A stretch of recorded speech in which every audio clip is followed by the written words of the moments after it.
Hello guys, hi, welcome to my YouTube channel. कसे आहात तुम्ही? कसा गेला तुमचा दिवस? माझा ठीक नाही जात आहे. मला आता नवीन अँझायटी होत आहे, जी 2-3 दिवसापासून असं मला वाटतं की मला आता पण तुम्हाला असं वाटत असेल मी नाटक करते. बहुतेक मी नाटक पण करत असेल, मला माहिती नाही. पण मला असं फील होतं की मला श्वास नाही घेता येत आहे. दररोज रात्रीचं मला असं फील होतं की मला श्वास नाही घेता येत आहे. आता हे माझं अँझायटी आहे, माहीत नाही मला काय आहे. पण मी झोपल्यावर मला श्वास मी घेते बरोबर. आय थिंक माझं माइंड डायवर्ट झाल्यावर पण मी श्वास घेते बरोबर. पण माझं जेव्हा डोक्यात असेल की मला श्वास नाही घेता येत, श्वास नाही घेता येत, तर होतं मला तसं, मला श्वास नाही घेता येत असं. आता ही नवीन अँझायटी चालू झालेली आहे मला.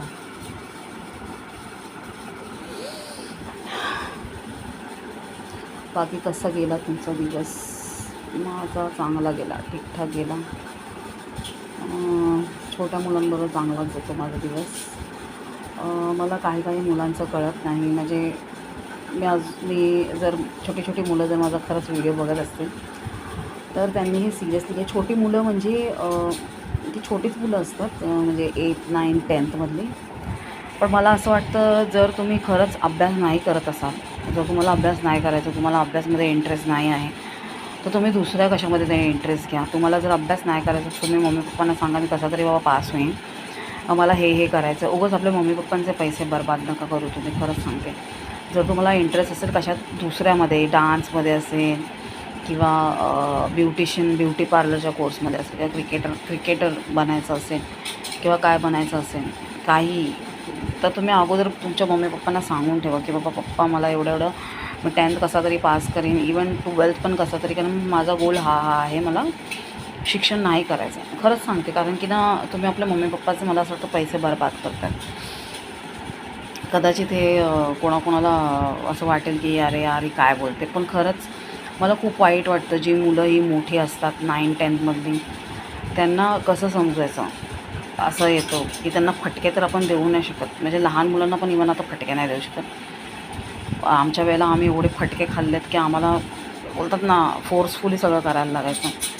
पण आत्ताचे रूल्स असे आहेत की आपण मुलांना मारू नाही शकत. पण मुलं ऐकतही नाही.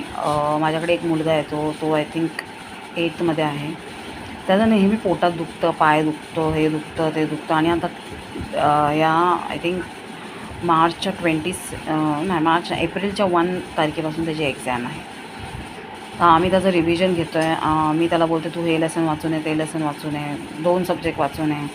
तो कधी कधी एकच सब्जेक्ट वाचून येतो. जे सब्जेक्ट्स देतो त्याच्यामध्ये पण अटकतो. पहिला तो खूप हुशार मुलगा होता, पण माहीत नाही आता त्याला काय झालं, मला स्वतःला समजत नाही की काय होतं मुलांना ॲक्च्युली. थोडंसं त्यांना असं, म्हणजे ते लोक आपल्या आईबापांचं पण ऐकत नाही, काय नाही. आईने काय, म्हणजे त्याचे आईबाप मला कंप्लेंट करतात की आमचं ऐकत नाही. म्हणजे आता तुमचंच ऐकत नाही म्हणजे पॅरेंट्सच स्ट्रिक्ट नाही आहेत, तर मग टीचर लोकांचं कसं ऐकणार? पॅरेंट्स पण थोडंसं स्ट्रिक्टपणा दाखवा ना तुम्ही. तुमचंच ऐकत नाही तर तुम्ही आमच्याकडून कशी अपेक्षा ठेवतात की ते लोक आमचं ऐकतील? वरून आम्हाला बोलतात की ते लोक अभ्यास नाही करत, ते लोक जेवत नाही, हे पण आम्हाला सांगतात. म्हणजे तुम्ही लोक काय करतात? म्हणजे ॲज अ पॅरेंट तुम्ही काय करतात? माझं पोर जर जेवत नसेल तर मी त्याच्या टीचरला थोडी सांगणार. माझ्या पोराला मी बघीन व्यवस्थित. तो जेवत नाही, छोटा जरी असेल तरी बघू आपण काय करायचं त्याचं, पण ते मी माझ्यापर्यंत ठेवीन. मी त्याच्या टीचरला सांगेन तो जेवत नाही, तो हगत नाही, तो काय करत नाही. तर मला ते माहीत नाही, मला का असं वाटतं की पॅरेंट असे मला येऊन सांगतात की माझा मुलगा जेवत नाही, माझा मुलगा हे नाही करत, माझा मुलगा ते नाही करत. मग तुम्ही पॅरेंट म्हणून काय करताय? मग पॅरेंटची जागा आम्ही घेऊ का? 2 तास एकतर आम्ही ट्युशन घेतो, त्याच्यामध्ये पण तुमची ही कंप्लेन असते की आमचा पोरगा जेवत नाही, आमचा पोरगा अभ्यास नाही करत. तर ते आम्ही त्याला समजू, पण तो जेवत नाही, तो टाईमशीर जेवत नाही, तो मोबाईल बघतो तर तुम्ही हातातून घ्या ना मोबाईल. तेवढं पण तुम्ही नाही करू शकत. ॲज अ पॅरेंट तुम्ही करू नाही शकत. तुम्ही स्वतःच्या मुलांना कंट्रोल नाही करू शकत, आणि तुम्ही आमच्याकडून अपेक्षा ठेवतात की ते लोक घाबरून आम्हाला घाबरून आम्हाला हे करतील, म्हणजे घाबरतील आम्हाला. 2 तास ते आमच्याकडे येतात, त्याच्यामध्ये 2 तासमध्ये ठीक आहे ते लोक मोबाईल नाही यूज करत, लोक घाबरतात. घरी गेल्यानंतर तुमचा पण कंट्रोल असायला हवा ना. तुम्हीच कंट्रोल सोडतात, मग आम्ही तरी काय करू शकतो ॲज अ टीचर. मला खूप वाईट वाटतं जे मुलं अभ्यास नाही करत ना. तुम्ही तुमचं गोल आईबापांना सांगून टाका की मला हे करायचं, अभ्यास नाही करायचा बाबा उत्तम. म्हणजे ॲटलिस्ट तुमचे आईबाप तुमच्या शिक्षणावर एवढा खर्च नाही करणार. खरंच ह्या मोठ्या मुलांना बोलायचं 10th स्टँडर्डच्या. इवन कोणतं पण लहान मूल म्हणजे लहान म्हणजे junior K G senior K जीमधल्या मुलांना तर कळत नाही, पण जे 9th 10thमध्ये तर गेले असतील 10thमध्ये, तर तुम्हाला जर अभ्यासमध्ये इंटरेस्ट नसेल तर आत्ताच सांगून टाका की बाबा मला अभ्यासात इंटरेस्ट नाही, तुम्ही माझ्यामध्ये पैसे घालू नका, मला ह्या चीजमध्ये इंटरेस्ट आहे, मला हे करायचं आहे. एक गोल ठेवा की मला हे करायचं, मग मी हे करणार, मग त्याच्यासाठी मला पैसे द्या. 10th मी कसा तरी पास करेन, कारण की 10th तुम्हाला पास करायलाच लागेल कसंही करून. 10th मी पास करेन, पण मला 10thच्या नंतर मला कोणता तरी कोर्स करायचा आहे, IT मध्ये जायचं आहे किंवा सिव्हिल इंजिनिअरिंग, जे पण तुम्हाला काय पण करायचं आहे त्याच्यासाठी ग्रॅज्युएशन कंप्लीट करणं गरजेचं आहे का, 12th कंप्लीट करणं गरजेचं आहे का, ते पण बघा आणि मग तुम्ही तुमचे गोल्स पूर्ण करा.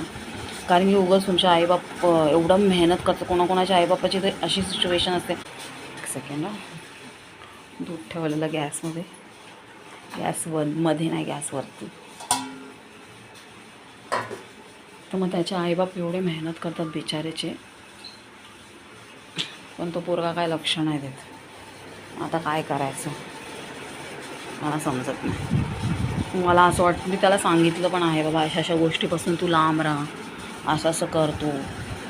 पण कसं असतं ना, मुलं आता मोठी झाली ना एकदा की त्यांना असं वाटतं की मलाच सगळं येतं, मीच आई बाप आहे. मग आता काय बोलायचं, आता काय बोलू शकते मी. फक्त मला एवढं समजायचं की तुम्ही तुमचे गोल्स आत्ताच विचार करून ठेवा की मला काय बनायचं आहे काय नाही, आणि त्याच्यावरती हां ठीक आहे तुम्ही लहान आहे, तुम्हाला कळत नाही काय करू मी काय नाही, पण 10th at least you have to complete your 10th कसंही करून तुम्ही कम्प्लीट करा. आणि मग पुढे बघा तुम्हाला काय आवडतं आहे काय नाही, हळूहळू कळेलच तुम्हाला काय आवडतं काय नाही, कशामध्ये तुमची आवड आहे.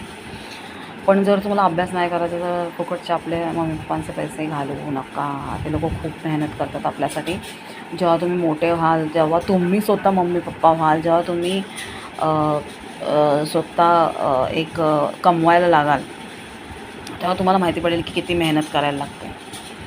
आणि आता आपण लहान आहेत, आपल्याला स्वतः अरे नाही आपल्याला मोठं व्हायला पाहिजे, आपण मोठं झालं तर आपण जॉब करणं, आपण इकडे फिरणं तिकडे फिरणं. सोपं नसतं. जेवढं आत्ता तुम्ही स्ट्रेस घेतायत ते तर सिम्पल स्ट्रेस आहे, पण जेव्हा तुम्ही मोठे व्हाल तेव्हा एवढे स्ट्रेस येतात, एवढं काय काय होतं की तुम्हाला एन्झायटीवर एन्झायटी होते. मला माहिती आहे, मला विचारा, मी पण लहान होते, मी विचार करायची मी कधी मोठी होईल कधी मोठी होईल. आता मोठी झाली तसं वाटतं मी लहान होते तेच बरं होतं. तर असं आहे. बघा तुम्ही तुमच्या आईबापांना सांगा मला ह्याच्यामध्ये इंटरेस्ट आहे, मला हे करायचं आहे. Clear your goals. सो एवढंच बोलायचं होतं. Like and subscribe to my channel. Support me. Thank you and love. Bye.